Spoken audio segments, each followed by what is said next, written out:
Hi viewers, welcome back to our channel Ravindra for Students. If anybody is seeing our channel first time, don't forget to subscribe to our channel and to click on bell icon to get the updates of newly uploaded videos. Here in this video, we are going to see the overview of electromagnetic waves and transmission lines course.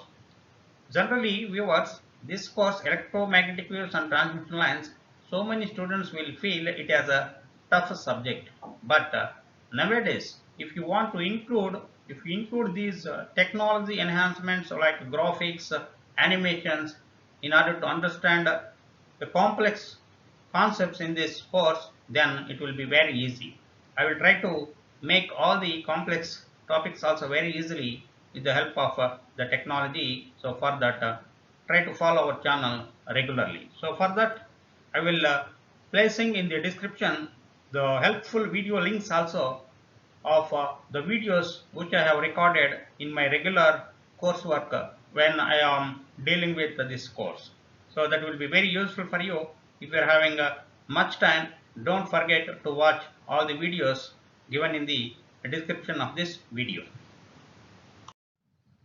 In the course of electromagnetic waves and transmission lines, we are having 5 units. They are: first one is electrostatics, second one is magnetostatics, third one is wave propagation in different mediums, fourth one wave propagation in two mediums at a time, and last fifth unit is transmission lines.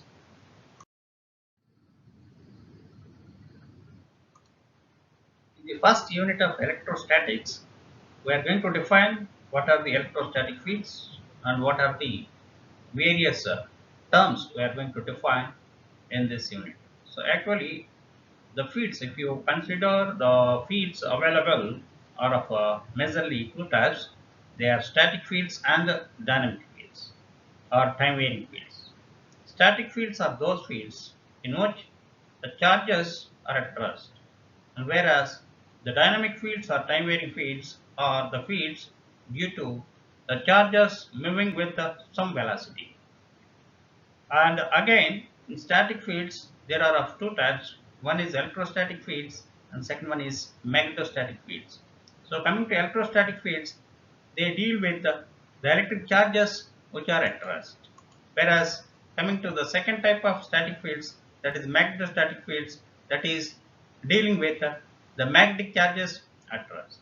Okay, now in this first unit we are concentrating the electrostatics. In this, all the fields are due to the charges at rest. What type of charges they are? Electric charges at rest. So in this, we are having two major laws. The first one is Coulomb's law and the second one is Gauss law. Coulomb's law is the general law. Any electromagnetic problem can be solved by applying this Coulomb's law, which is called as general law. Whereas Gauss law, so in order to apply Gauss law, there should be a symmetry for the charge distribution. Otherwise, if there is no charge symmetry existing for the given charge distribution, the Gauss law cannot be applied. Whereas the Coulomb's law can be applied to any type of charge distribution, there is no condition that the charge should have any symmetry. But whereas the solving the electrostatic problem using Coulomb's law is somewhat lengthy, or we can say somewhat complex. Whereas the charge distribution is having the symmetry, then by applying Gauss law, we can easily solve the same problem very quickly. It is very simple. Only the problem is, so you have to identify the symmetry. For that symmetry, you have to apply a Gauss law by having a surface called a Gaussian surface, which is a closed mathematical surface. So by using these two laws, so the various concepts we are going to cover in this unit are: first we are going to see how will be the fields due to point charges, and then how will be the fields due to discrete point charges, and then we are moving to continuous charge distributions like line charge, surface charge and volume charge, both in terms of finite as well as infinite. So those various types of point, discrete, line, surface and volume charges, the various fields we are going to see in this unit are force, electric field, or electric field is also called as electric field strength, and sometimes it is also called as electric field strength also. And next one is electric flux density, electric potential, energy. Not only this, so we will define resistance, current, capacitance, again in capacitance, parallel plate capacitor, cylindrical capacitor, and spherical capacitor. Here you can observe that all these terms, resistance, current, capacitor, electric potential, all these terms we are very familiar in our circuit theory. Now what we are doing in field theory is we are going to define all these terms in terms of field components. Okay, it is not in terms of circuit theory. In terms of field theory, we are going to see all these concepts in this electrostatics unit. Coming to the second unit, that is magnetostatics. This magnetostatics is similar to electrostatics what we have studied in first unit. Here the different concepts we are having as all the fields due to magnetic charges, whereas the previous unit is due to electric charges. So as we are having two laws in electrostatics, Coulomb's and Gauss, and here also we are having two similar laws which are applicable to magnetic charges. They are Biot-Savart's law and Ampere's law. Using these two laws, the various concepts we are going to cover in this unit are: first we are going to see Faraday's law, transformer EMF, Ampere's law, inconsistency, magnetic dipole, magnetic forces, and then we will see magnetic flux density, scalar and vector potentials, inductance, magnetic energy. If you see, all the concepts are similar to what are the concepts we have seen in electrostatics.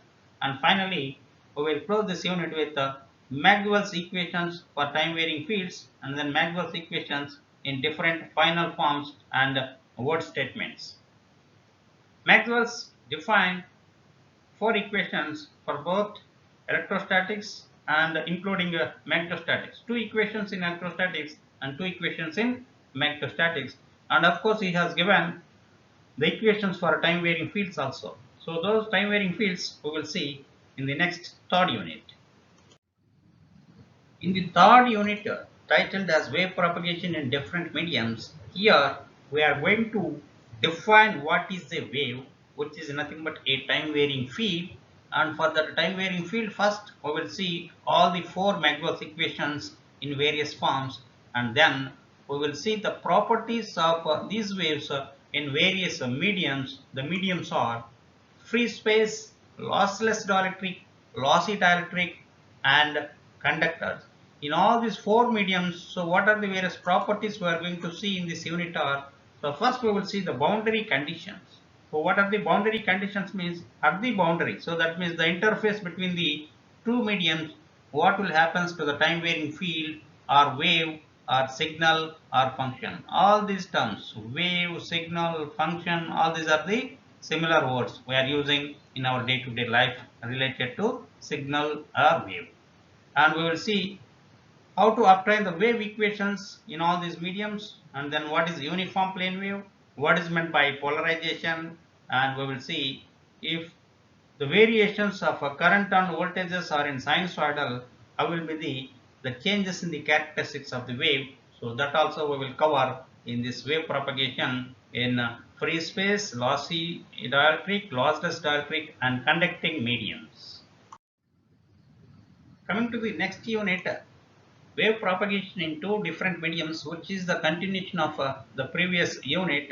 So here in this, depending on how the wave is falling onto the boundary, which is the interface between the two mediums, whether it is falling normally onto the boundary, then what may happen, and if it is falling with some angle, so that is called oblique incidence, how it is incidenting onto the boundary. Based on that, the two important phenomena that can happen to the wave are reflection and refraction. So this reflection and refraction phenomena we are going to study in detail, whether it is falling normally or with some angle, that is oblique incidence onto the boundary, along with the different angles like Brewster angle, critical angle, and here we are going to calculate the power of the wave also using a theorem called Poynting theorem in this unit. Coming to the last unit of our electromagnetic waves and transmission lines course, our last unit is transmission lines. So actually, up to the fourth unit, we have seen all the fundamentals required to study the course, as well as how will be the wave propagation in various mediums like free space, lossless dielectric, lossy dielectric, and conductors. So actually, the medium in which the wave is propagating can be broadly classified into two categories. One is unbounded media, other one is bounded media. So as of now, up to the previous unit, we have studied how will be the wave propagation, including the normal incidence. If the wave is falling with 90 degrees onto the boundary, that is called normal incidence. Similarly, if it is making other than that 90 degrees, other than normal, that is oblique incidence. So all those we have seen up to the previous unit. Now in this unit, we are going to study how will be the wave propagation in completely a conducting media, which is called as a transmission line. We are having various types of transmission lines like parallel wires, coaxial cables, all power cables, all this. We will see all these types and how the wave will propagate and how will be the wave characteristics will be going to modify in these various types of transmission lines. That part we are going to cover in this last unit, that is transmission line. Here the various topics are, so what are the various transmission line parameters, and then transmission line equations, and then standing wave ratio, reflection coefficient, input impedance, along with a graphical technique to solve the transmission line problems, that is Smith chart, and then we will consider a finite length of transmission lines like half wave and quarter wave transmission lines, and then finally we are going to see stub matchings also, single stub matching and double stub matching in this transmission lines part of unit of our electromagnetic waves and transmission line course. Viewers, the main textbooks and references available for this electromagnetic waves and transmission lines course are, there are two textbooks. One is Elements of Electromagnetics by Matthew N.O. Sadiku, fourth edition of Oxford University Press 2008 edition. You can take the latest edition also, no problem. And the second one is Engineering Electromagnetics by William H. H. Jr. and John A. Buck, 7th edition, Tata McGraw-Hill. 2006 edition or latest also we can follow. And there are three references also. Their first one is Electromagnetic Waves and Radiating Systems by E.C. Jordan and K.Z. Ballman, and second one is Electromagnetics by John D. Cross, 4th edition of McGraw-Hill's, and third one is Electromagnetics by Scamm's Outline Series. So we can follow two textbooks and three references, but nowadays, so no need to buy all these textbooks. We are having e-textbooks also, but I will provide some more other references also for your quick references. So for that I am providing all my other sources, my YouTube link, Google Classroom link, website link, my personal website especially designed for students, and then online class link through which I am dealing all the electromagnetic course in Google Meet, and then including my mail ID and mobile. If you are having any doubts at any time, you can contact me. And thanks for watching this video, and don't forget to subscribe to our channel and click on bell icon to get the alerts regarding to uploading of new videos into our channel. Thanks once again.